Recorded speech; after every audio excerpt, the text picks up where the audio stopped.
একটা জায়গায় বা একজন আর্টিস্টের কতটুকু বা করণীয় থাকে। একজন আর্টিস্ট যখন একটা সরকার যখন ক্ষমতায় থাকে তখন চাইলে একজন আর্টিস্ট চাইলেও নিজের মতো করে অনেক কিছু করতে পারে না। তাকে অ্যারেস্ট করেছে, এখন তাকে জিজ্ঞাসাবাদের জন্য নিয়ে গিয়েছে।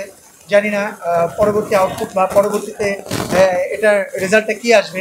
আমাদের তরফ থেকে যতক্ষণ না পর্যন্ত আমরা আসলে কেউ অপরাধী বা কে নিরপরাধ এটা না জানতে পারছি ততক্ষণ পর্যন্ত আমরা আমাদের মতো করে কোনো প্রক্রিয়া করতে পারছি না।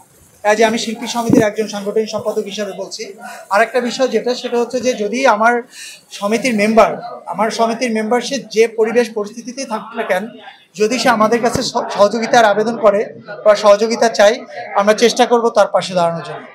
গত 5 বছর বা 2 বছরে আমি যখন শিল্পী সমিতিতে ছিলাম তখন প্রশাসনের অনেক প্রোগ্রামে জয়েন করতে হয়েছে, কারণ তারা শিল্পীদেরকে যখন নিমন্ত্রণ জানায় তখন শিল্পী সমিতি হিসাবে কার্ড নিয়ে যায়।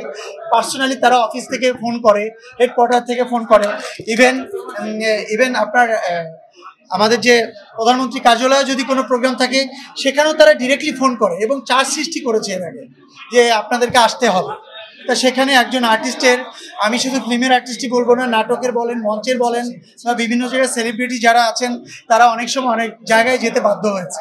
যারা এরকম চিন্তাভাবনা করছে বা যারা করেছে, আমি সিরিয়াসলি তাদেরকে একটা কথাই বলতে চাই যে আমরা আর্টিস্ট, আর ইন্ডাস্ট্রির অবস্থা খুবই বাজে ইন্ডাস্ট্রির অবস্থা। ইন্ডাস্ট্রিতে কোনো কাজ নেই 5 তারিখের পরে।